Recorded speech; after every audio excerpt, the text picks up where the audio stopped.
record button. Cool. So I don't remember. We probably didn't even set an official topic for today. I was kind of just trying to continue to think about alignment is probably the biggest thing in my head, like scaling and alignment. So like we could be scaling constantly and bringing more people in, but if we're not like actually unifying or not actually like have our frames together as far as what we're focused on and whatnot, then we kind of like we just lose track. So those have been some things on my mind. So when we're aligning, you're do you want to? Are you talking like in the real world? Or are you talking about like ideologically? Ideologically, mostly, it's just talking about like any two people that get together and talk, or in general, are going to have plenty of different ideas and ways of seeing things, and then plenty of overlap.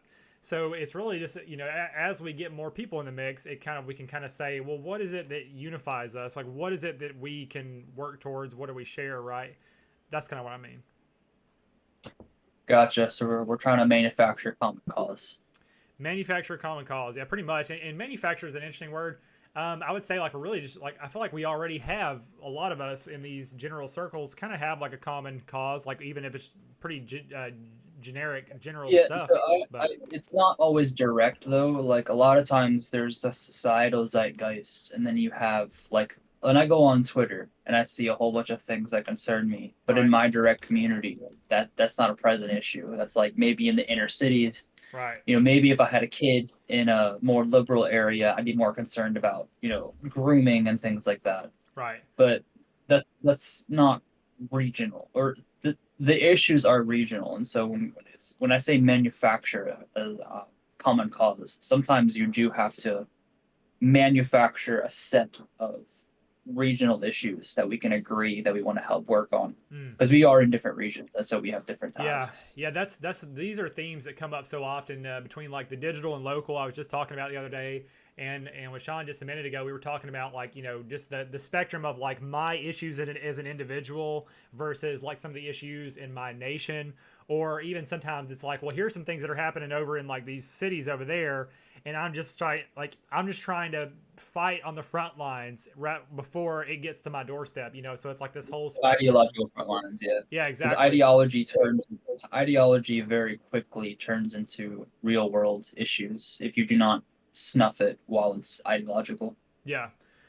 Yeah, so and we've probably talked about it before, but as far as the local digital thing, my frame there is generally like let's try to scale digitally and then try to manifest that locally. We'll all have our local focuses, but just like any nation, it's important to be able to unify to an extent over large geographical areas. Just to so so that's part Yeah, of it as well, well. we lost our social institutions for the most part, and we all shifted to online, and so we Yeah, have to use what was given to us. And yeah, so, as millennials and Gen Zs, we don't have skating rinks or bowling alleys or taverns to go to meet our friends anymore. We have to meet online first, screen each other, and then we go. I mean, dating is like that now too. Everything is screened online first to make sure, for the most part, that we maintain an echo chamber. Right now, right. that's a collective phenomenon that's emerged. But no, we have to start online consistently, and then we move into the real world Yeah. after we have enough time presence. So And we can attack on both fronts at the same time, but digital definitely just like you say, like if I'm trying to go out in my local community, it's going to be much harder to find people that are actually like intellectually aware to the state that we are. So but yeah, once again, we can do both. um the kinds of people that or I'd say you are looking for are not the ones going to be out in the bars. They're going to be in their homes, pissed off that no one's like them, Playing video and they're going to games, be yeah. screaming online. Yeah, Yeah, so the yeah. people you're looking for are actually online. You have to drag them into the real world. Well, yeah, and it's kind of a little bit of both too. Like, I want any like needs to like get a feel for the real world, but I feel I do want to connect with the quote unquote normies, like just anybody, because ultimately a lot of the problems that I want to focus on are things that do affect everybody. Just like the economical, political, religious, like things that affect everyone. So it's kind of not that I'm trying to go out and pull normies into being basement needs, but I'm trying to get them to also like plug into some of these ideas at the same time. Yeah, well, you really can't force them. You kind of just have to be like, hey, I'm a guy maybe I can have Yeah. conversations. I mean, in my life directly, what I would call normies, like my coworkers, they're in Right. their 60s or even in their 20s. I would call them normies, but when I have conversations with them briefly on like Teams, Yeah. they seem to be more aware of the world than I originally thought, but they choose to ignore it. Hmm. Right. So Consciously. I Yeah. think that a lot of people in the world really are more aware than we give them credit for. It's just it's not in their control, and so they just choose to ignore the issue Yeah. until it comes and hits them in the face. And it might not. You know, the boomers skated by, with the exception of Vietnam, for the most part. You know, the murder rates in the 1970s and 80s in like New York City, as an example, were like 30 times higher than present numbers Right. today. So, you know, outside of living in an inner city or, you know, getting drafted, they skated by for the most part, Yeah. well off, you know? And so you don't always have to be like topic of the day, but sometimes it can, the issues around you can actually attack you, Right. specifically when enough time passes by. Like, we don't have high social trust or high social cohesion anymore. Yeah. And so the boomers skated by ignoring things. But our generations might not be so lucky. If we ignore it, that might actually come and kill us. Right. Yeah, that's something that was kind of what we started to get into when we left off, Sean and I, earlier. And I kind of, now that I think about it, I probably should have just got all of, and that may be what I shoot for next weekend, is maybe try to get like probably just like all of us or a small group. Anyway, because we were talking about that, we were talking about generational kind of differences and how key that is, and then also IQ, or just like either IQ or also just how plugged in you are, just how aware like the from normies to red You pill, could be whatever. really dumb and sound smart though. IQ is really is not super. It's more like, can you understand new topics? Right. Because the amount of times, like, there was I posted something on Twitter Yeah. about um, ion cycles, which is more linked to the catastrophists. Right. And one of these guys commented, and he was like posting all this stuff, and he posted like Electric Universe, and I briefly criticized. I was like, no, this is wrong. I didn't explain why, and then Right. he was like immediately turned off. So sometimes you can have high IQ people who fall into rabbit holes that are just pseudoscience or Right. just wrong, and there's no point in convincing. Right. So I would say that sometimes IQ is not always the defining factor. Yeah. And I also say, just as a side note, I think your camera may be struggling a little bit, like your CPU maybe. I don't know if you have like extra browser tabs or anything like that open that might be consuming your audio is chipping a little bit, but I can hear you pretty good. It should be okay. But I just want to let you know. Um, yeah, that's weird. It's like jumping in and out. It's fine. I can always clip this, whatever we need to. I think it's all right though. Yeah. Yeah. We'll roll with it. Um, so let's see. Is it better now? Can you hear me? I can hear you. Yeah, it's a little choppy, and like your video is kind of chopping.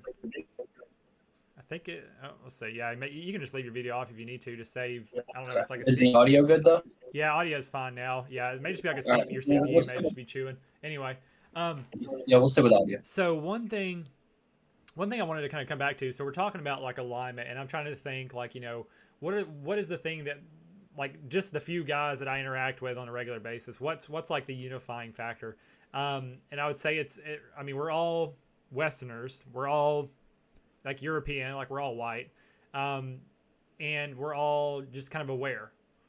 And so I'm trying to, and I try to think. So obviously we'll get into the European thing, but just the fact that we're in some of the same countries, or we're in the Western world, and we've made conscious efforts to become aware. Like that's kind of that's the baseline. That's like the simplest part of it, to focus on, and then from there it's like I wrote down too, like, about truth, like the pursuit of truth, but that's kind of really just part of the same thing. Like, again, we're just kind of like, we want to be aware, we want to know what's going on, and not just know what's going on, but we also are starting to develop like here's what we want, here's the things that we want to push for, and here's the things we want to push against. Like the divine masculine traits. Like the divine Not mask. masculine, but divine masculine. So like the pursuit of the highest good, Yeah, truth, indeed. high trust, social cohesion. Yes, exactly. Yeah. So these are some of the things we're looking at, and so nature was another big one, obviously, that I wrote, like the natural order, like the natural law. Like a lot of us who have pursued truth, have come to the conclusion that nature is kind of like a pattern worth kind of pursuing, or an arbiter or a metric that you can kind of compare. Like, oh, this works in terms of nature, in terms of evolution. This does not work in terms of nature and evolution. So that seems like to be a big theme.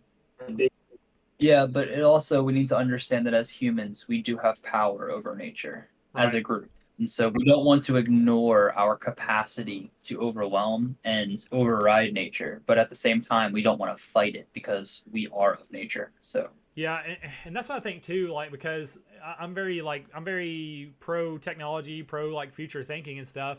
And even with like technology, like you said, it's almost like a negativa. It's just like we just need to not contradict nature, just learn from it, kind of build on top of its examples. But obviously, we are yeah, going to there's a way to integrate it for sure.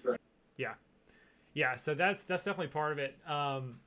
And even as we develop technologies, it's about kind of it really is in a lot of ways it is our nature as humans and as creators to take kind of a mastery over everything like the natural world and our genes and this kind of stuff. But that gets into the details at some point. um I guess one, I don't think anybody would disagree. Like among the guys that we talked to, I think it's all pretty clear. Yeah, we're all Westerners who just want to do better for ourselves and our nation. Like this is a very generic kind of unifying factor. So one, so the European thing. So this is a big thing across like different parts of the political spectrum and so forth. Is the racial kind of connotations and kind of like for example, if we had an opportunity to network with other people who were Americans, but they were just other races. Like, would we have any problems with that? And this is something I think about a lot. Yeah, Um, I do think about the racial issue. I think it comes down to assimilation and time. yeah, So the in my personal experience, Western Africans assimilate much easier than right, South Africans. Whenever you talk about like the whole, I mean, you see the same things that I do online, like right, the um, online with like when you have like the videos, they're always typically black 'cause they tend to be more tribunal and violent in groups or whatever. You see them attacking people, right, and people make it like racial, but I don't think that all of them are like that because when you look at the genetic lines, typically the higher income blacks are overwhelmingly Western African. They're right, more diplomatic and more polite. And so we cannot just say dark skin equals violent right, or they or can't or assimilate bad. because that's not true. Yeah, I've met many Western Africans who are, typically I can almost screen them by the way they cut their hair. They're better groomed, they're more diplomatic. They're able to be, violent, but they're not always. And then I can go down to like the hood areas, and almost all of them are Central and South African genetics, so or to some extent.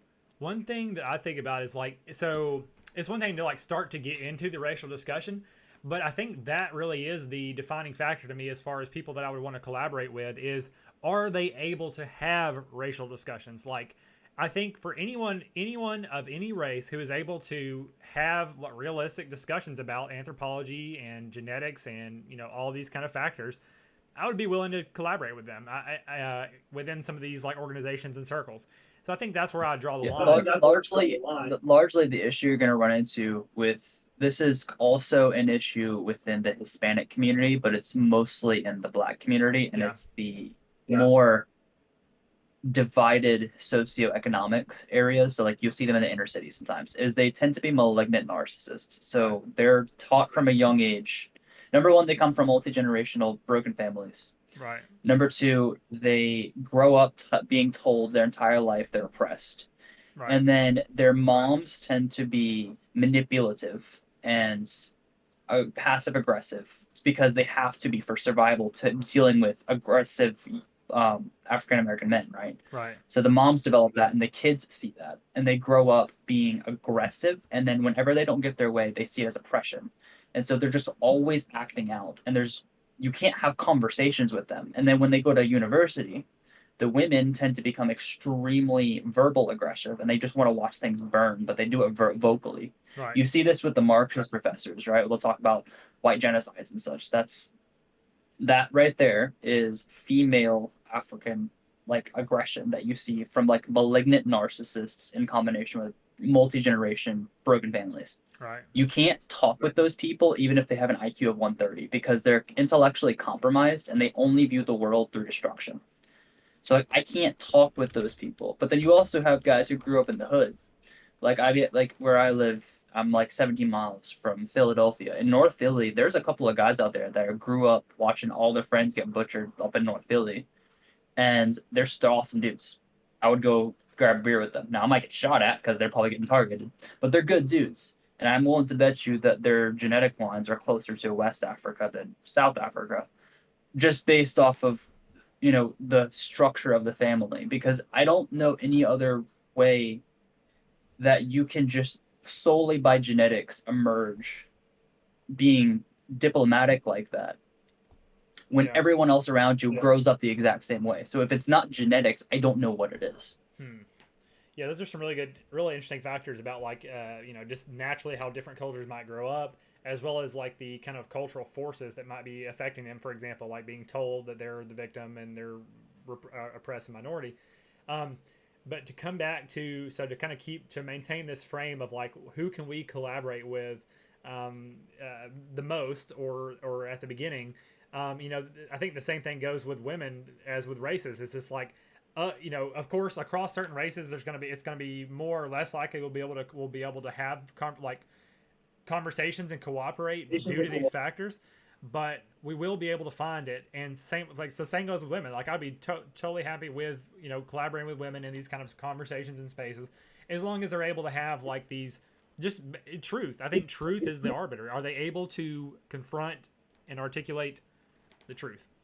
I think that's what it comes down to. My go to, I don't care. I'm not a racist person. I don't really care. I discussed with you some complex issues that I noticed within specifically like the Black community, but Right. ultimately, I don't care where you come from, who you are, what you look like. I, Right. I go by the set topic, and you see this on my Twitter. My enemy is a notion, not a nation. Hell yeah. Yes. Yeah. Can does Same. are you able to assimilate and be what I would by my Western values call a decent human? Yeah. If you can, I don't care if you talk with Black English. I don't care if you come from a cartel family with tattoos all over you. Right. Can I trust you to have my back when shit goes down? Yeah. And almost it doesn't matter, humans are largely able to assimilate. It's what kind of malware is in your brain. Yeah. And a lot of the um, more poor communities, and this is true with white trash, I do not trust Scots Irish, not one bit. And I'm white. And so I don't trust that group of whites, and I will never trust them. Because Interesting. I've, in my own experience working with them, I would honestly rather work with the Black community than the Scots Irish trailer trash. Yeah. Because they're way more aggressive, but they're also more intelligent, so they can hurt me in more ways than the Blacks can. Right. And I know I'm not trying to be like, I'm sure someone in passing listening to this might think it's like racist or whatever, but this is a conversation that needs to be talked about. Yeah. like, Well, yeah, that's the thing is like again, like we could, and this is the longer term intention is to actually go into various topics like gender and race and so forth and be able to dissect it. But again, the frame that I'm focused on right now is just like who can we collaborate with, and so like you said, it's important to have these conversations. So that's what we're focused on stage one is anyone who's willing to come to the table and have honest discussions about these factors. That's who we're kind of focused on for now. Um, right, so right. that yeah. But it's also important to address categories. So just like me and you fit into a category Right. of things that cultures cannot assimilate with. Yeah. We also have categories that we can't assimilate with, and we need to address those things, Yeah. not to accidentally waste our own time. Yeah, I agree. And so we've identified some of the key ones like, race, gender, IQ, generation, wealth. These are all these different buckets they correlate. But at the end of the day, like across any of those buckets, if someone is able and willing to have um, cooperation and conversations about what's true, about what's best, and try to explore it, then I think we can collaborate, and I think that's the focal point. I think statistically speaking, you're probably going to attract more of the Appalachian style individuals across the entire Eastern. So that goes all the way from Georgia all the way up to New York. Right. Um, that culture tends to, for some reason, be more intellectual, and I don't know why. Hmm. Funny thing is, they also tend to overwhelmingly be Aspies, and I don't know why that's true either. That's so funny. Yeah, I've heard a lot of that. I've seen some of those breakdowns of like United States by culture, and of course they usually group like some of the like Appalachia together versus just like the lumping the South together because there is something unique there. It's so funny too. I had a conversation with a coworker, and he was like talking about like how he was basically like comparing like internationalist, globalist, traders, merchant classes with like mountain people, and he's like mountain people are like backwoods and dumb and stuff. I was like, oh my They're god, not always dumb. he's They're not. like their own thing. Yeah, The funny thing is, they assimilate. They don't assimilate because they've never been high trust. mhm, The South is high trust. Appalachians is not. yeah, Outside of that, those cultures are super similar. right. Yeah, and these are some of the, and so this introduces another factor outside of what do we say, like gender, race, IQ, generation, and geography. Like just geography and kind of some of those more subtle cultural factors will be important. And even among the guys we have right now, like we've got like we got like about five guys that I kind of talk to regularly. So and I'm in like the South or in Appalachia. You're near Philly, right? So you're kind of like in the not quite the Northeast, but getting close. Then we have Sean's in the Northeast, Maneuvers in Nova Scotia in Canada, and then Paul is in like the Midwest. So like we've already got like multiple regions covered there. But the important thing is that there's so much overlap and so many problems that basically affect us all across those regions. So of course those regions won't be like so different that we can't even collaborate, but it will be something to keep in mind as we like start to get into those more subtle issues that affect our local Yeah, areas. my biggest thing is the attacks on autonomy and the attacks on excellence. Those are the two biggest things that as Europeans we're being attacked with. Autonomy and If excellence. I you're like if you're that. so if you're documenting on timestamps, this would be another timestamp. So, but yeah, autonomy and excellence are two things that Europeans created Hmm. out with their legal system. Yeah. And I think that those are the two things being attacked by the envious class. And I do think that those are probably the two things in my mind are most under attack right now.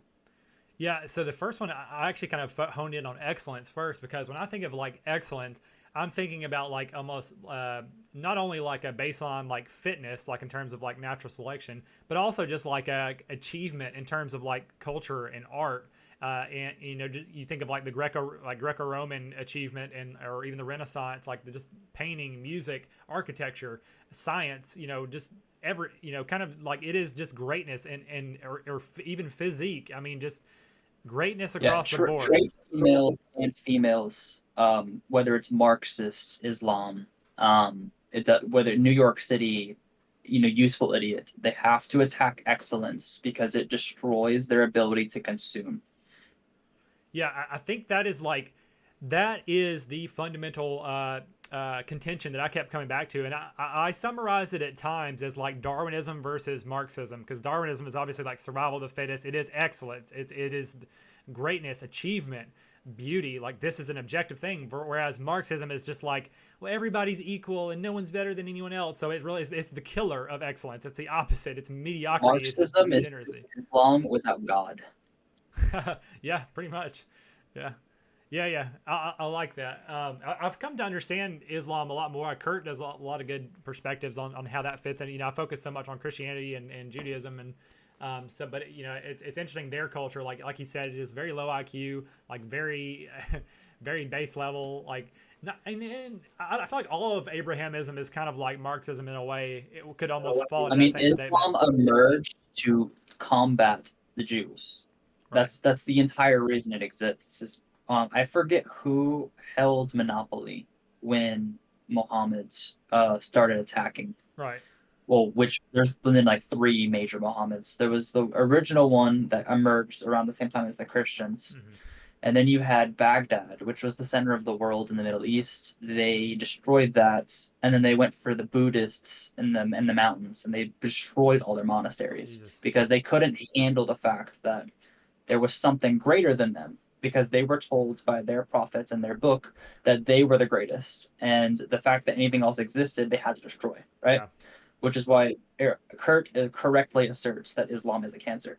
Go find me an Islamic country that's actually functioning, and Right. there isn't, and Right. they'll defend it. And I've met a super smart Muslims before. Yeah. They're very intellectual and smart, but when you look at their civilizations, it doesn't match up. Yeah. Because they're an envy driven religion. So the bottom drags down the top. So you have the smart people who all make all these suggestions and then they just get beheaded. Yeah. Like it doesn't work. So Yeah, it's funny. It's like I'm thinking in my head, I'm like, yeah, we can kind of agree that like Marxism and like Islam in particular are like pretty stark enemies of excellence, and like Christianity and Judaism, there might be a little bit of an argument because a lot of like there still was a lot of excellence and achievement that happened okay, through so that, but contention. Christianity in the 400 AD is not Christianity now. of course, yeah, Protestantism broke Christianity. right. So there's obviously a lot of threads, a lot to explore there, but I'm not gonna quite go down that route this time. So we'll just keep this frame of excellence in our mind, because I agree that's a great, it's like just a part of that overall thing that we're aspiring towards, the divine, the excellent, the true, the good, and the beautiful. The But in natural. order to have excellence, you must have autonomy, which the war on autonomy also trait feminine because they force communalism. Okay, That so also is the second factor that I have brought up. So yeah, and this is why I focus on excellence, because I'm like, no really disagreement there. Like I'm totally in on that. Now autonomy is a little bit interesting, because I look at autonomy more than anything as more of a balance between autonomy and community, because many times we do need less individualism and more community, but it is a balance. You don't want to be like gray goo, everybody's the same, but you also don't want to be like Yeah, so you everybody's so cannot different. have excellence. You can't have excellence without individual autonomy, though. I agree. Without some level of it. Without some level of it, because think about it. No, If in it, general, the remember most of human history is single individuals just being absolutely fucking amazing and doing something amazing, and it carries the entire well, society. think about it though. It's like they threw Think about but that is true that these individuals do go above and beyond. But like, think about it. If there was no like cooperation, if there was no society or any kind of law or any of Oh that no no built no! up I'm not first, dismissing cooperation. You need cooperation. right? You need a small group of people with the autonomy to be individuals and just absolutely amazing humans, and then a community to carry on what they built. Right. So it's And you need to have it's constant innovation, meaning you need to have constant individuals with autonomy. The issue that I see is in places like New York City. yeah. You have to fit a box, and if you do not fit in that box, you are considered enemy, which is why you have, I mean, specifically with women. So, like, you have, let me give you an example medicine, right? So, we had the 2020 issue where you had people forcing others to comply with something. Hmm. They didn't have autonomy and they were trying to strip it away. You cannot go out during this time. You cannot do X, Y, and Z. Right. They're forcing communalism and out of fear to Mhm. forced safety. And so that destroys culture. And without culture, you cannot, and that destroys autonomy, which destroys culture. And you can see it in our art. Our art's deteriorating completely because you're pretty much isolating those who would carry the culture Hmm. because they can't handle not having autonomy. So this is why I say the war on autonomy. I'm more so referring to governments, but also the people who chant on those governments, forcing a decline in society for no other reason than they need to be the same to feel safe. Mm. Yeah, that's a good point. Yeah, it's such a subtle mix, and I guess that's just my biggest point though. Is it is a balance, and we are out of balance when they are trying to comply. We need both. We do need some level of autonomy, but we also need some level of cooperation and community. But right now, community is engulfing autonomy completely, like you said, because they like, they can't, they it's very feminine. They can't be autonomous. And so it's funny. So like us, so what we kind of have to do to think about it like this, and this is we have a bunch of like people who are like pro autonomy, who are very competent individuals, maybe more masculine, and we're under attack. and we're all a bunch of individuals. So we have to come together. We have to. This is the catch-22 of the dissident right. Is like we have to overcome our autonomy to an extent to cooperate so that we can fend off those who are trying to take our autonomy away. It's like the only time you fight, the only time you fight is for peace. You know. So I do think it's important to distinguish this because I don't want it to be confused. Mhm. When you are autonomous, you are part of a commons and a community. Mhm. Those go together. You need to have categories that you as an individual who exists. You can defer things to the commons and exist in the commons, but you yourself have autonomy to pursue greatness and maintain your culture within a rational and reasonable parameters. Right. Right. It's just yeah. It's I can't help but like look at autonomy very synonymous with individualism, which is fine. It's the same thing. No, it's literally the same thing. Right. And so it's like, you're basically like we need individualism, like we need the ability to do that. But I guess the point I keep coming back to is I don't want to like inherent like okay, so for example, when it comes to I see where you're going. I see where you're going. So you don't, like I said, I understand because we need the commons, and I don't want you to think that I'm neglecting it. What I'm saying is the commons is consuming individualism. Mhm. There needs to be like, let's say a 60-40. We need a number. Let's just throw the number out. An optimum. So 40% autonomy. Well, right now you're encroaching it, and it's starting to disrupt the way society is functioning. So there needs to be a set balance, and I'm not every state, every country, every region has a different and there's a different number for each of those regions, but the commons need to stop absorbing it, because once it completely absorbs it, we become no trust, and then society falls. Right. So, and like you said too, you already anticipated this. Is like when it comes to excellence, that's kind of like there's not really much of a balance there. It's like we're not trying to balance between excellence and mediocrity. We're trying to be as excellent as we can be. That's like a pretty, that's not really. Correct. Whereas autonomy is like, okay, we just need to find that right optimum or balance, and we are off balance. So this is something I always try to come back to. I mean, it's so key, like the difference between like let's pursue this as much as possible versus between these two things, let's try to find a balance.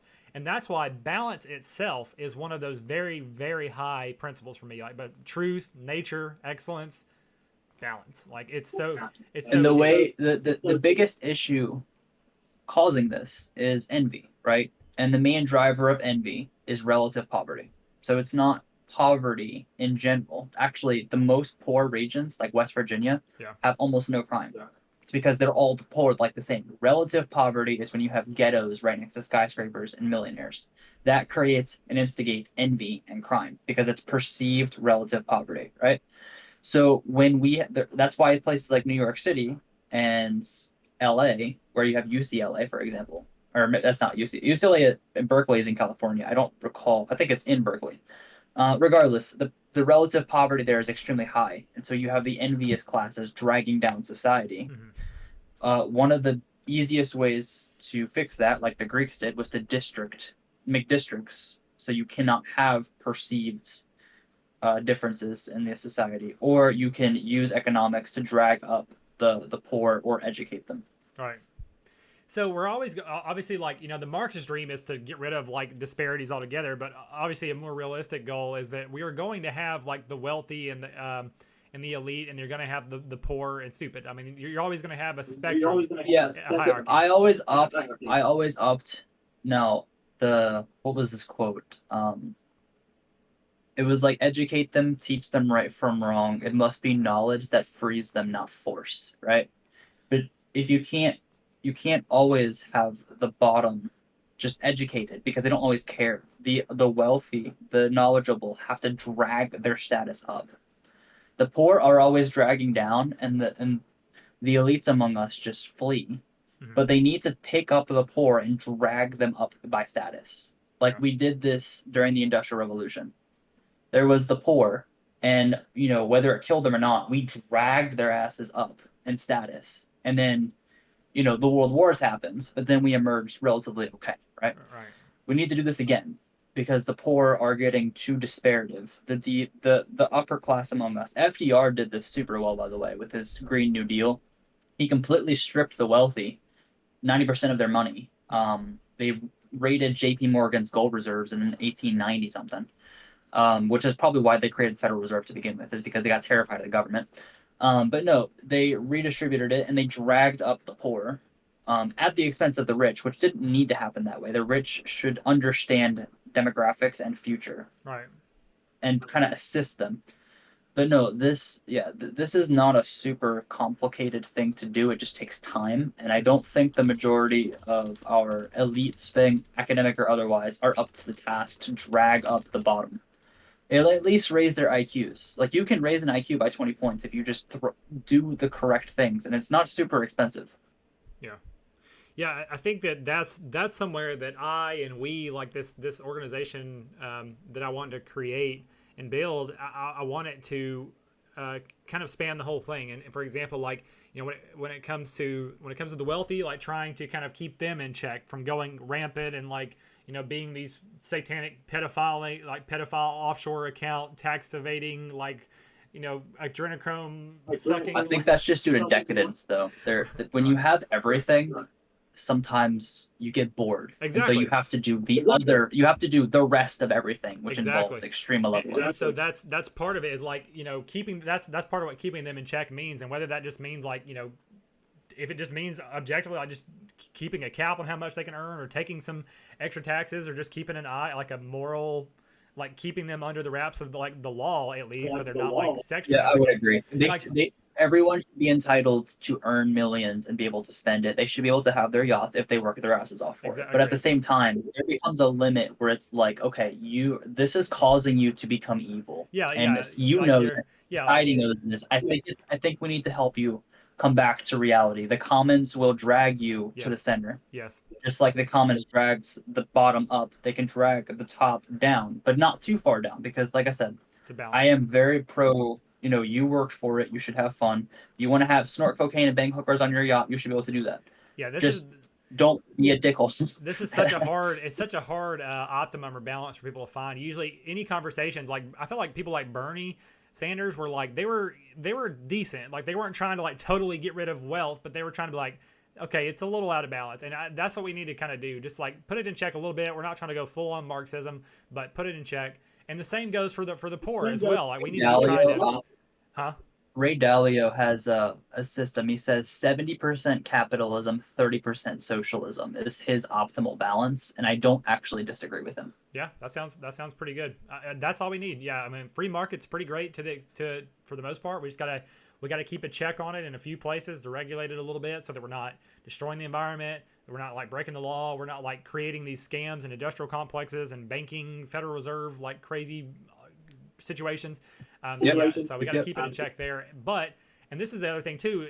This is the other part of the balance. Like I was going to say, is the poor as well. We need to be trying to help give poor the tools to and the perspectives and the frames and the opportunities to lift themselves up if they want it. If rather than just complaining and blah blah blah, I don't have this, I don't have this. It's like, hey, here's a pathway. Do you want it or not? Yeah, the fact that when there's mass looting, the only thing that doesn't get stolen is the bookstores. Right. That's generally an issue. Yeah. So, because Yeah. just off the top of my head, there's like 8 books that I would totally go loot right now.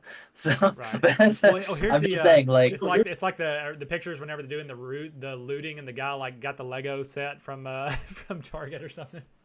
Um, but this is how we can keep the poor in check. Is for example, like one of the biggest ways that they kind of have an overrepresentation is via democracy. Like they're too dumb to know what's going on for the most part. Like so, we need to keep their power in check and the mob rule. So it's a balance on that side too, because if it were up to the people, they would all vote to pass a law that gives them $1,000, even if it means the country's going to implode in five yeah. years. So So something that he's dead now. His name's Stefan Arnio. He's a Canadian real estate guy that I found back in the 2016, 2017. He wrote a book, Hard Times Create Strong Men. I don't suggest that book. It's not super well written, but at the time, it was the book that I need to read. hell yeah, Um, He said that he believes that unless you own land, you should not be able to vote because you do not have a stake in society. Mhm. And honestly, I don't disagree with him, and I'm someone who rents. And so I would vote for that because I don't have a stake in society. Therefore, I'm opting for parasitism. So a lot of the people you see in the poor who are largely renters, um, and they want ownership. And if you give them a home, their politics change within 14 seconds. Right. The renting class wants redistribution, but if you give them a stake in the society, they will become more rational because they actually have something to lose. Yeah. And I think that this is something that we could easily fix. I know that, ever since the 1950s, well, home ownership was largely rare across the globe prior to the 1930s when we invented mortgages. It Right. was mostly for the rich. And everyone else just lived in towns and they paid their dues to the city hall, whatever. That's who they rented from. Um, this whole like if you give the poor their homes and the rich can find something else to parasitize, because honestly, homeownership is something that a society, specifically a democracy, really should be able to push without having indentured slavery or Mhm. servitude. Right. So if you would give them something, I wonder if the poor would be more responsible.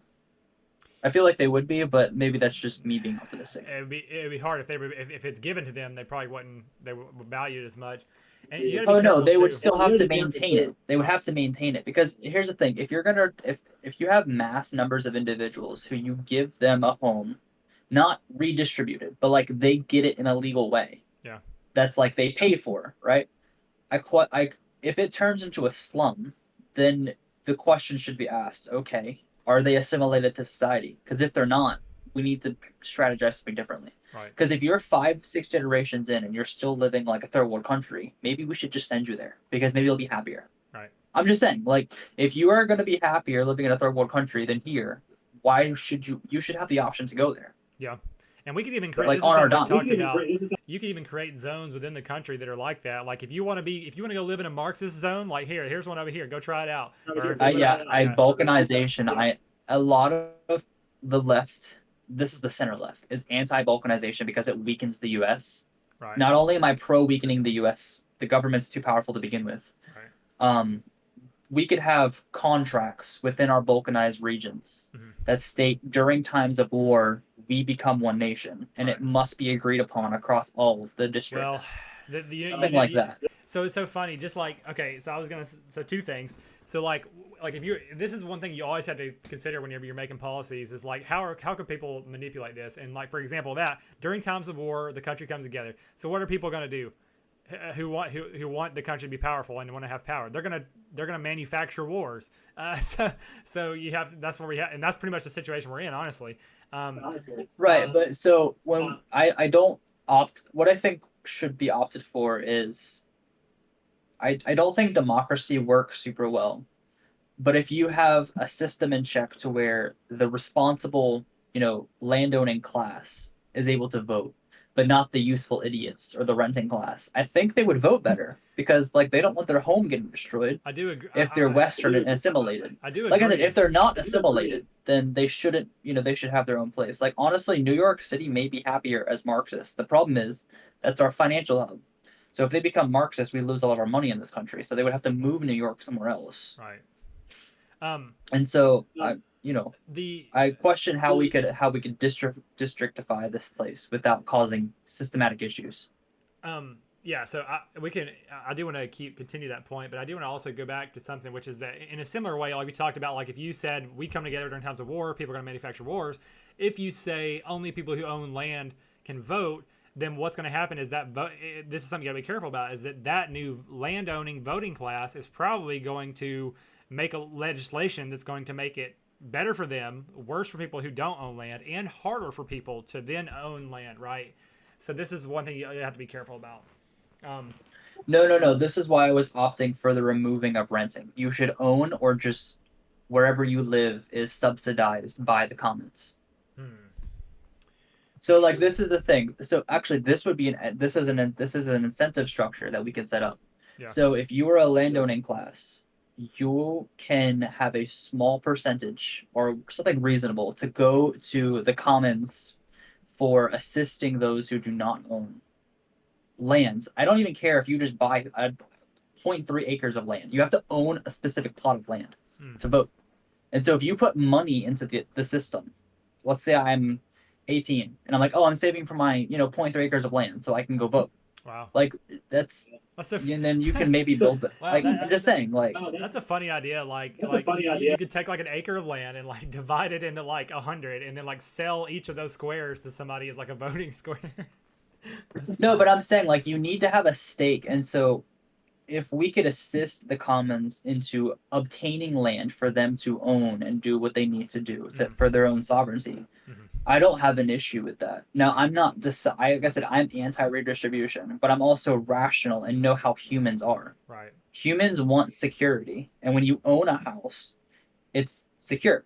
Like if let's say that if I lose my job, I still have rent to pay. But if I own a house and I lose my job, I might lose access to power or utilities, but I have a house, I can get by. Well, but if you can't pay And that's insurance or taxes on it, then, well, you know what I mean. It's an aspect of security within a reasonable margin of error that a lot of the renting class I don't think has access to. well, And see, I feel like when you remove certain cognitive burdens, sometimes they are more rational.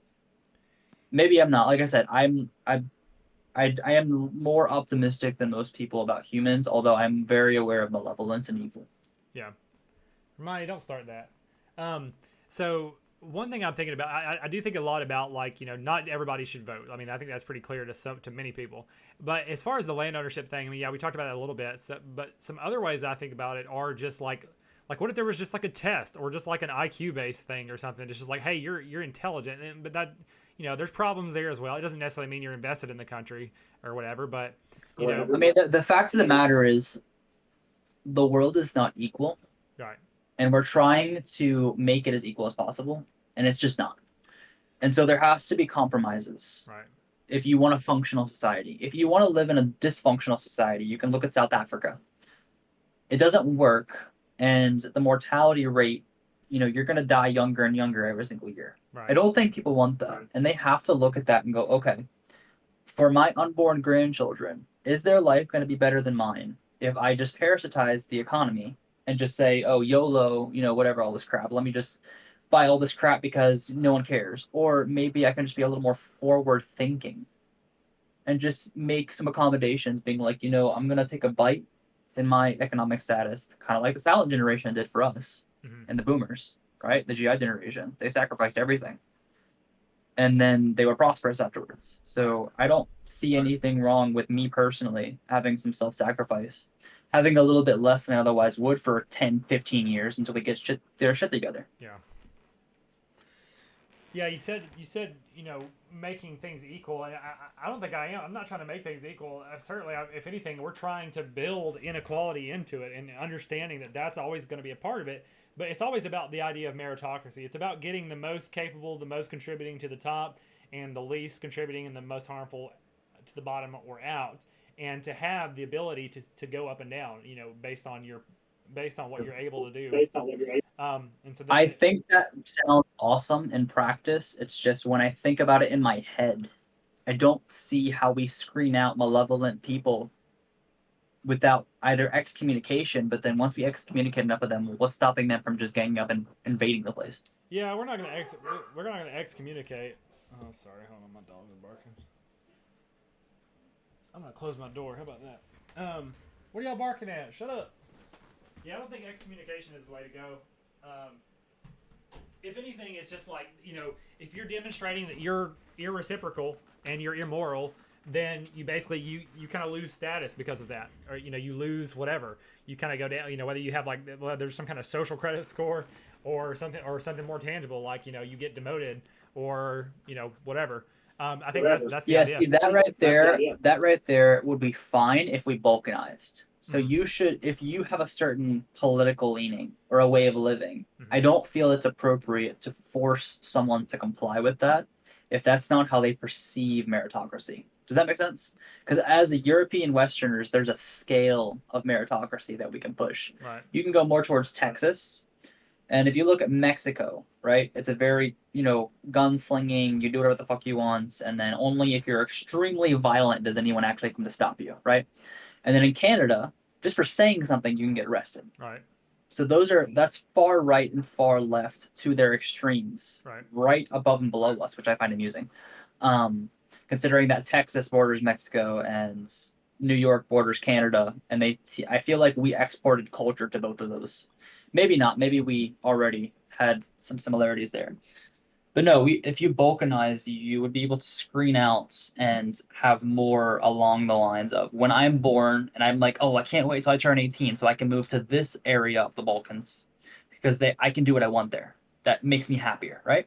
But if I'm someone more feminine and I want a welfare state and I'm alone, if I'm a female, I can move to New York where they force people to behave and they force people to do X, Y, and Z at the risk of jail or execution in some cases, right? I feel like that's more appropriate for a meritocracy because you have the individual's perception. There should be like 8 or 9 of them to more closely align with what they perceive to be excellent, I guess. Yeah, I'm thinking about this idea of balkanization and like how it would realistically play out. In my head, the first thing I'm thinking about is like, Geography would have to be the way. well, yeah, that would be part of it, but I mean, you could just make some relatively arbitrary markings on a map if you needed to. But Right, but you'd also have to have security screening. So, like in Texas, they make everything legal in terms of firearms, and in places like New York, they wouldn't want those at all. They ban them completely, and so they would have to be a physical security state in some well, areas. you're gonna have to have police everywhere to enforce your laws, and you know, yeah, if you carry a gun into like this New York jurisdiction, then like you could be arrested, you know, and if so, yeah, so that's how that would work. But I'm thinking like um, the first thing I'm thinking about is cities versus rural areas. That's probably the biggest contrast you see anywhere, as far as you know. Most cities around the country are pretty similar, and most rural areas around the country are pretty similar. So that's one Well, of the most cities are overwhelmingly youth and female. right. Oh, and racial, you know, concoction. So Even racial, they're female. If you look at the data, men prefer overwhelmingly the suburbs. They'll live in apartments in the suburbs if they're single, and then the women live in like in the cities yeah. in the apartments. So the other thing I think about as far as like moving in this direction is just taking power away from the federal government, just decentralizing. It doesn't have to be full on secession, but just trying to get more decisions into the hands of the state level. That's the next step. Just getting states to really kind of focus on their autonomy. Then maybe groups of states or individual states can start I to mean, that's say, what the Civil War was about. yeah. So we're just trying to maybe undo It was that. Yeah, because the Secession. Civil War was largely there was the slaveocracy, which was free labor manufacturing things that used the barges. Mm-hmm. And then you had the railroads and the industrialization in the North, and those two elite power structures were at war with each other. I mean, Lincoln was a railroad lawyer. Mm-hmm. So, the North largely won, and so because they couldn't compete with the slaveocracy, and so that was two separate economic systems at war with each other, Wow. largely speaking. Most people don't know that, but when you have, but yeah, it's difficult. Yeah, yeah, no, I definitely heard that take before. I definitely that's the way I interpret it as well, and not just the economic systems, but also kind of like the banking systems behind it, like whether we should be attached to like the central banking scheme or not.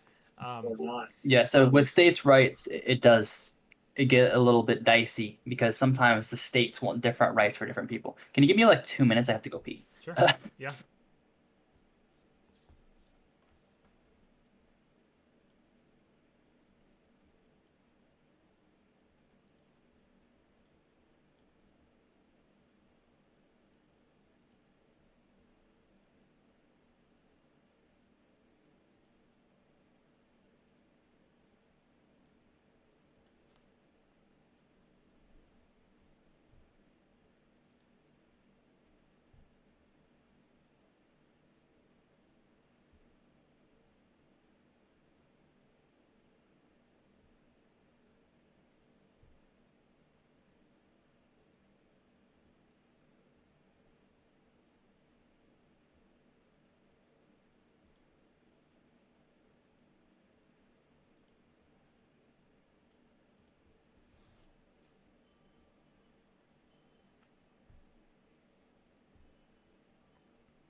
Okay, I'm back. Sorry, I chugged like 2 liquid deaths, and that's a lot of liquid. So, It's all good.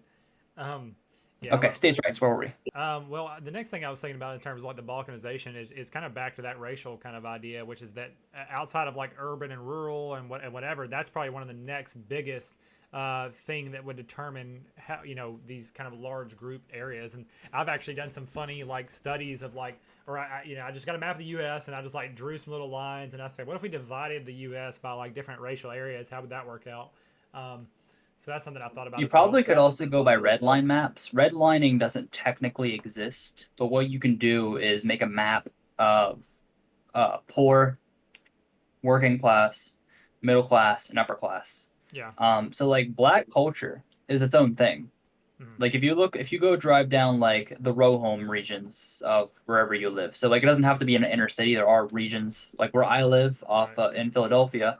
There's a river that runs into Pennsylvania. Um, every single major city is the poor, and then are built around that poor like a circle is the Interesting. upper class.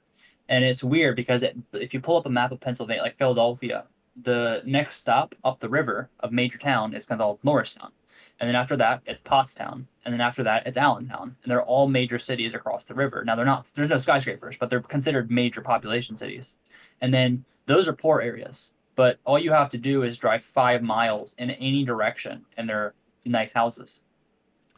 So I don't think though, like, okay, like within a city or within a really typically that kind of differentiation usually happens like within a city, for example, because you can't have like you couldn't have like an entire state of wealthy people and an entire state of poor people because they both need each other. So typically, but they don't want to live next to each other. So usually that's why you have these like here's a wealthy area, and then you drive 10 That's what I'm miles saying, the red line maps.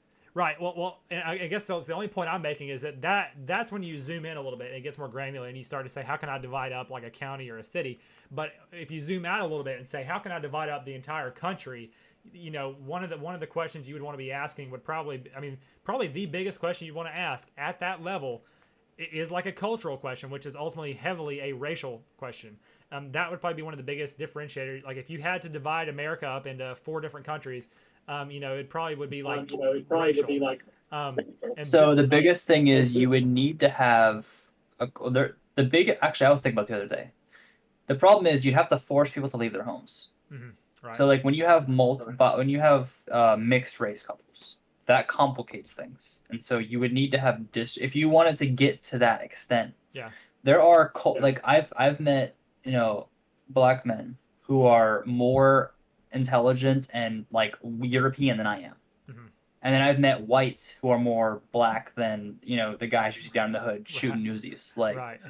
so that does complicate things a little bit. So I don't know that because humans are so pliable, specifically Europeans, we're so pliable, we can adapt to almost any culture within 2 generations. And so I would say that you may want to screen based on culture perceived by the individual. So if you got some white guy who's more hood, right, he might fit better in the black community, which is more hood, right? So, Whereas you have some West African descents, they might be better off. That's why I have an issue when we're dividing a society by race, well, is because yes, the stereotype largely fits for like 65% of that given population, but the 45%, and it's growing because the black community is assimilating yeah. slow as hell, but they are definitely assimilating. Every single year that I'm alive, I see more and more refinement within the black community, which makes me positive and happy because I was worried we were going to look at South Africa. And we do have parts of this country, like in Philadelphia, that are still acting like that. But I do see more refinement happening with every generation. Yeah. Yeah, I agree. That's a factor. One thing I want to come back to is like let's follow this hypothetical out. So let's say like you divided up the country into different zones, and you kind of like had the idea that each zone would be like a racially homogenous zone. Obviously, there's a lot of you brought up a very core factor. A you would have to try to uproot people's homes, so that would be very difficult. So my ideas for that would basically be like A, this thing takes place over a long period of time. B, it is voluntary. C, there are incentives like you can. whatever, like tax kind of things. And B or D, you could also make trades. Like if there's black people living in a white area, white people living in a black area, similar income, there could be like, so there is opportunity there, but it's a lot to coordinate. It would take a lot of time. It's very dreamy. It may be unlikely altogether, but I think there is some merit to it. And then you brought up the question of what about like mixed couples or even mixed kids or mixed adults? What would they do? So one of my ideas, it kind of as part of the general balkanization philosophy, is you would have diversity zones for people who just want to live in multicultural areas or whatever. That's fine. There could be some of those. There could be some cities or some jurisdictions that are kind of meant to be that way if for people who prefer that. And that's my whole point, is that there's some people that prefer homogenous areas and there's some people that prefer diverse areas. The only difference with that and what we have right now is that no one's allowed to have homogenous areas. It'd be a shitstorm if you tried to be like, this is why it's only. I think the black community within the college campuses is starting to push that for themselves, which means that there will be a counterbalance in about 10 years. America goes in 10-year waves for, I don't know why. We get bored so easy with topics as a nation. So every 10 years we shift zeitgeists. Interesting. I'm not super sure why that is, but really, if you look it up, every 7 to 10 years we shift. Well, it's like every generation has two zeitgeists. Like they switch. It's weird. Right. I'm sorry. Where was I going with this? Well, I was just gonna say. So, you said like blacks were like on campuses were kind of moving in this direction, and if I anticipate what you're saying, or oh right. So what I'm saying is this is not gonna last forever. This zeitgeist here, I don't know if it's gonna last forever. Well, whatever the next thing is, will be opposite this. Right. So I think it'll be more right wing, and if I hope correctly, and this is what I say all the time, I'm a black nationalist in that I think blacks should have their own nation, and of course there's a ton of blacks here in America, so let's give them their own nation here. Let's give Jews their own nation in America. Let's give whites their own nation in America. Let's give Hispanics their own like sub nation within America. Like I don't know. I just feel like that. So the only way you could probably do that without violating the Constitution would be to build cities that do not exist already, like Trump's suggesting to do in the rolling plains. We have hundreds of thousands of acres that are just literally field and empty, that are not even using for farms. To build a city there would be astronomically inflationary. But if you built like 3 of them, and you pretty much, without telling anyone, decided only one race lives here, only one race lives here, only one race lives here, and then you could rent if you wanted to, but only owning is for one thing or one culture. I think that would be an experiment that we could run on a smaller scale just to see if it works, because we as humans have a habit of putting dots together, and then when we put it on reality, weird things happen that we didn't anticipate. Right. Yeah, I agree. We need to test it out, and that's a good way. But here's an even simpler and easier way that we could do it. Is that there are some counties, and I mean not entire states, but there are like pretty significant areas, cities, counties within some of the northwestern or midwestern states that are very white. All you'd have to do is allow some of those localities to just say, no, only whites can buy property here. So any other races. So West Virginia is 97% white. There you go. All you got to do is say that state. You could just say no more. We're only, we're not kicking anybody out, but we're just only selling only. Well, no one's moving in there, dude. It's a vacant country. It's a vacant state. But no, that right there is an example of what occurs when you have an entire region with largely working class people, with their young populations largely resorting to drugs, right? Because there's a lot of worthlessness going on within that community, and they're almost entirely Scottish Highlanders. So that's what it looks like, is stagnation for that specific demographic. There's no infrastructure, and the young people are leaving for more multicultural cities. Yeah, I don't. We'd have to look into that. Like, I would say, if anything, it might be like. I have looked into it because I was looking at moving states. I was looking heavily into that specific state. Oh yeah, so let's explore it a little bit. So, if anything, I would imagine it's mostly an economic issue. Like maybe there's just not a lot of industry right there around that area. There's just coal, and coal is dying. Exactly. Boom. So there you go. That would be the problem. So if there were more resources, like let's say West Virginia had this policy where it would only whites could buy property. So it basically it preserved the level of whites it has now and ensures that level going forward. and let's say they had some kind of economic, even if they don't have like an abundance of natural resources, let's say they just have labor. Let's say they build some chip factories or something. Boom, you got more money in the area, you got more urbanization, you got more culture, you got reason to come in.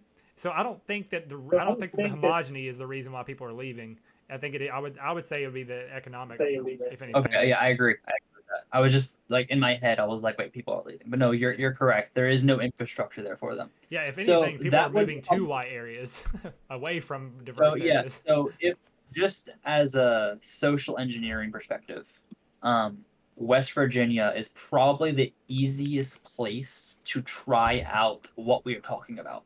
Yeah. Well, have you ever heard of the Northwest Front? Um, The no, is the that the liber? No, that's not the libertarian town, is it?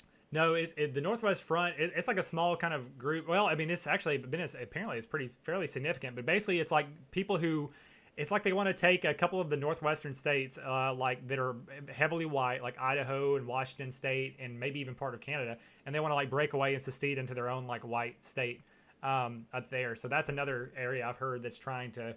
See, Um, the problem is I happen to like Hispanic and Arab culture. So like for me, I wouldn't want to do that. right. But I know there's others who do not. Well, and this, yeah, the Kind of like solution the solution there is like we could have small. I mean, we don't have a lot of Arabic population here, but just like with Asians, there could be some small Arabic zones. There could like be Chinatown. yeah, and there's plenty of Hispanic zones, and then there could be just these diversity zones, and even within the white areas, you could have some. People still like Asian food, and it's like I've always made a joke that like the one Hispanic family in your town could be the one that owns the Mexican restaurant, or the one Asian family in your town could be the one that has the Asian restaurant. But the important thing is that they are integrating into your culture, into your society, not trying to not like basically building their See, own or that whatever. right there, the integration factor is Yeah, almost always what I exclusively care about. Now, I understand why your brain goes to segregation because race tends to lead culture, and I get that. I right. understand that thought process. But when I look at, can you assimilate? A lot of cultures can't. So like Egyptians can assimilate into American culture. Iranians cannot. Right. And it's weird. I don't know why that is, but it is. Iranians are specifically the women. They're extremely aggressive Yeah. for no fucking reason. Whereas the Egyptian women are more, they're more hyper, but they assimilate so much easier, like across the board. Yeah, I think that idea is important, and there will be, like I said, across all these different zones, there definitely will be a lot of that, and a lot of that's already happening as things are now. But at the same time, a lot of that's not happening. It's kind of the reverse. I mean, like look at Europe, and Europe's getting absolutely overrun and taken over by immigrants, and they're trying to Well, supplant they're their getting culture. overran by Islam. That is a notable difference. Eh, not just that though, like especially like Sweden and stuff are just getting like a lot of African immigrants, and they're not necessarily Islam. It's just Well, no, they're African. right. So Like they're like hardcore. I mean, I don't know if you're like familiar with the African landscape. A lot of them are they're still tribunal. They're just right, wearing clothes that we made. right, A right, lot of them, like they're honestly they're not developed. They are closer to tribunals in the 1800s right. than they are to actual functional Well, societies. that's a The testimony. exception is Nigeria. To me, that's a testimony of the difficulty with integrating. You're taking like civilizations that are really honestly not adapted that well, and you're trying to supplant them into like the first Well, world and no, expecting them to this is adapt. this is the thing. For whatever reason, most of Africa in the 1800s was still living in what we would call, post Bronze Age or something like that. And Right, honestly, some of them are still in the Stone Age. right. I don't know why um, Asia, the Middle East, and Europe all, I guess they were all connected, but Africa didn't. And it looks like the tribunals in the South, South America didn't either. So I question if they had a delayed start for some reason. Maybe a cataclysm occurred that we didn't know about in the northern hemisphere, but the southern hemisphere was just so delayed. I mean, Yeah. I don't. I know Kurt and a lot of people talk about it. Just anthropologists in general talk about it. I mean, off the top of my head, some of the reasons I would think is, like, of course, you have the Sahara Desert that does separate them from a lot of other places.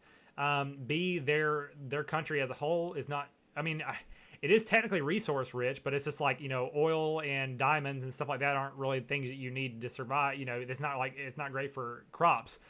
So that would be a big one. And then B, they are, because of the Sahara, they would be pretty separated from, isolated from other cultures, whereas Europe and Asia and the Middle East were all able to, trade with each other, and so that, and also war with each other. So those things like really help them to share ideas and whatnot. So those are all a bunch of things that Africa would have missed out on that probably would have Yeah. prevented So them one of from. one of the contentions that I like to bring up whenever I see, people being like anti-Africa, is Africa today is, imagine us finding a white civilization still living in the Stone Age and dragging them into modern society. Right. How would they react? Right. And the answer is they'd react exactly how Africans are reacting. They'd be In like, the "Oh fuck, let's go loot this Western place because Yeah. they're weak as hell. We'll Yeah. go rape their women." Like that's exactly what we would do as whites. The problem is they needed more time to develop, and they didn't have that time. Yeah. And so they're doing what primates do in weird environments, is Yeah. they're fucking violent. And It's I'm not upset with them. This is human fucking nature. right. But at the same time, we can't assume that they're ready yet to assimilate. Exactly. But around, let's say, like, I'm just trying to find a comparison. Um, Even like in the UK, right? Not even what, 2,000 years ago, where they were the same as Africa. They were living in, stone huts. Hmm. They were butchering each other, right? They were just as violent. The Romans hated them. They absolutely hated them because they considered them barbarian tribunals. It's exactly how we view Africa, a lot of Africa today. So Africa, probably because of the Romans, they dragged up after collapsing, of course. Majority of those areas collapsed, but the infrastructure left by Rome, in combination with legal systems and warlords, made the UK what it was and made it the powerhouse of the 1700s. Right. So at the expense of the Western world, if we were to fall, logic would suggest within 2,000 years, Africa would look more like us than, you know, we did 2,000 years ago today. Does that make sense? Roughly, yeah. I So I definitely think, still have some I think, like. I don't think it's that stripped down. Like, for example, like because here, for example, like the North Africans encountered had been in contact with Rome for a lot longer, but which is they. why I think they're more calm, genetically speaking. Right, but just the point about like just the development of civilization, like Europeans did a lot more with it basically. Like so it's not just that simple. Like you encounter civilization and you adapt. So but Well, yeah, hold on. We have to give credit where credit's due. The Arabs encountered a problem, and the problem was Islam. mhm, Islam, the Arabs were growing faster than the Europeans mhm, until the fourth century, mhm, when the Prophet Muhammad came about, started butchering people, and then Islam became a dominant society, and they got stuck in the fourth century. yeah, Islam stunted the Arab growth, and that's not entirely their fault. The Africans do not have such an excuse. They don't have religion, and the majority of the North Africans were Christian. Not, I'm talking sub-Saharan North Africa, not North Africa where like Egypt and Mali is at. So they, if anything, they should be able to develop at least to the fourth century. Now, the further south you go, I have no hope for South Africa because the Zulu tribe is there, and they're just, I will always talk about them because after learning about how their tribe was, and honestly, being the only humans to coexist with gorillas, I don't blame them for being violent fucking humans, because I would be too. yeah. But yeah, they're just so aggressive. Did you ever heard the Zulu stories? Yeah, some, yeah, maybe. They took down entire battalions of British soldiers. They were just, I mean, we couldn't compete with them, and the reason South Africa is mostly only like 5% white today is because of them. They were just so fucking violent, Interesting. and they were good at killing too. Yeah, That's why we largely abandoned that area for the most we're like, part. fuck it, it's not worth it, even though we have guns. Yeah, it really wasn't. That's funny. Cool. Let's see. We're about an hour and 10, so maybe we'll try to wrap it up or rewind. So we covered some good ground.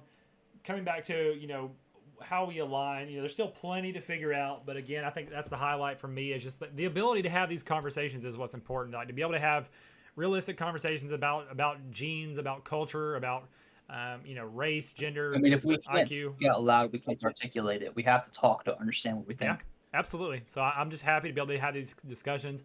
I look forward to being able to draw more people into these kind of discussions and hopefully kind of get the ball rolling and yeah, just hopefully manifest some of these ideas into our societies. And of course, that's going to take some study and some experiment and some practice, and but that's part of the process. So this is where That it should work. starts. Cool.